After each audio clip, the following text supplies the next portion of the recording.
What is going on, y'all? It's Joey here from ODell Anglers, and today we're doing something a little bit different.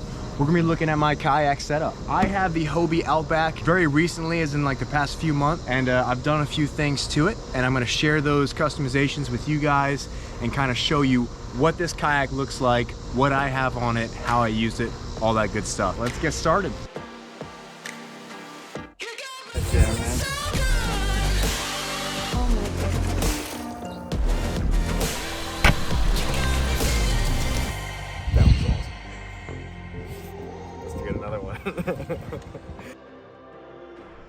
All right, so starting back here, we have a trolling motor mounted on the back of this kayak. So this is the Bixpy J2 motor with the, I think it's the universal kayak adapter. I'm not sure the name, but it's this one right here. So this mount is super nice in my opinion because it allows you to pull it up and put it back down pretty easily, and it's got some kind of custom ability to it, so I'll show you what I'm talking about. So on the back here, first we'll talk about how it's mounted. I've got these two bolts, and I kind of created a little backing plate out of the cutting board, and then I have some washers and whatnot on the bottom. So that kind of allows these two screws here, or bolts actually, to not put so much pressure on singled out spaces on the bottom of the hull here, but instead it allows me to space that pressure across the whole backing. So that's what we have back here. Unfortunately, we did have to drill a couple of holes to make that happen, but we filled it real well. It's nice and sealed and waterproof.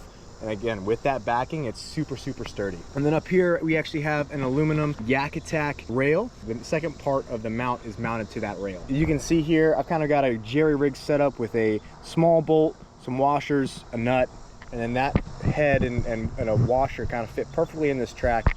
Allows it to stay nice and sturdy and secure in there. It'll also give me the custom ability to slide back and forth as I'm setting this up, so I don't have to be quite perfect on this hole drill and all this stuff. So, you know, perfect. Looking more at how I have it rigged, you'll see there's a line tied to the bottom, line tied to the top. This line is just in case, you never know. But this line on the top here kind of comes up to this clam cleat right here, and then it goes back down to the motor there. You can see that, right? This allows me to pull up the motor when I don't want to have it down and I want to be able to move without all of that drag. I mean, if you guys have ever used a kayak, you know that even the littlest amount of drag makes a big difference.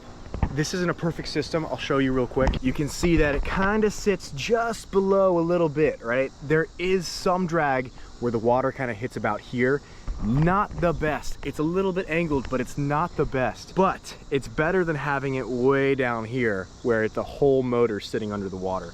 So I kind of found that happy medium, and being able to pull it up like this just makes a world of a difference. And when I'm really doing the long distance runs anyway, I'm using the motor as well as my pedals to actually get going. Not the biggest deal in the world. And you'll see here again, like I said, I got this line that comes to this clam cleat, which allows me to drop it down if I need to. The line on the bottom allows me to pull, lock the motor in place, and then what I'll do is I'll just twist this a couple times, put it over my rod holder, so that way it's not dangling and it cannot go back into the prop of this motor. Now, the pro of not cleating the bottom rope is that if I hit something underneath, it can just pop right up. You know, I don't have to worry about this breaking or any part of this connection breaking because it's kind of got that break point right there. Now, if I really wanted to, I wasn't worried about that, and I wanted to make sure it stays down. Like, for example, if I'm reversing, it will pop out of that little catch. I can pull that bottom, put it in the clam cleat, and then bada boom, bada bang, it's now locked in. So now if I want to reverse, this is not a limiting factor. It's not going to pull out of there. And then it's just as simple as just pulling it, and then it's loose. You don't want to let it fall down there though, because then it's gone. And again, if I want to pull it up, just pull that line back to my clam cleat here. You don't have to use a clam cleat. I'm just lazy and it works well. So bada boom, bada bang, it's tied in. I can then put my slack around if I want to. That way, in case this clam cleat releases, my line does not fall down into the water and get sucked into my propeller. That's kind of the setup for the motor on the back side. And then we have the cable coming in and around to my battery, which sits here right behind my Yak Attack crate, and it gets strapped in here by this strap right there. Nice and secure. Tether can go up to me or to the kayak, you know, dealer's choice.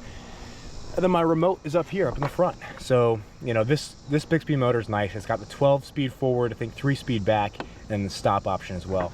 But that allows me to control the motor from the same place as I'm doing my steering, which is nice and easy access. And then on this side, I can control being up, down, whatever I want. And then the best part about this setup, because that motor is great, it gives me, I think, 3.5 miles per hour if I'm going, you know, roughly against current. Not bad, right? But it takes a lot of work for it to do that. And manufacturer says, I think, 2 hours on max speed, max power. So that's not a lot of time. However, if you throw in the pedal drive, which I do, that allows me to pedal as the motor's going.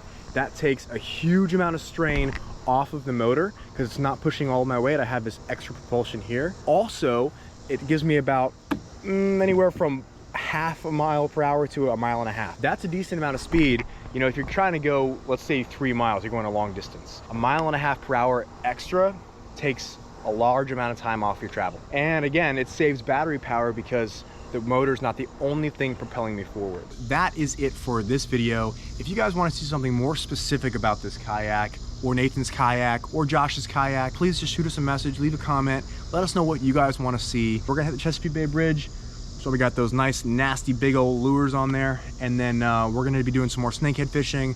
I'm gonna be doing some Neuse River fishing in North Carolina, and then hopefully we'll do some more fun stuff for you guys here pretty soon. So stay tuned. Again, thank you guys for watching. Y'all are the best, and yeah, we'll catch you in the next video.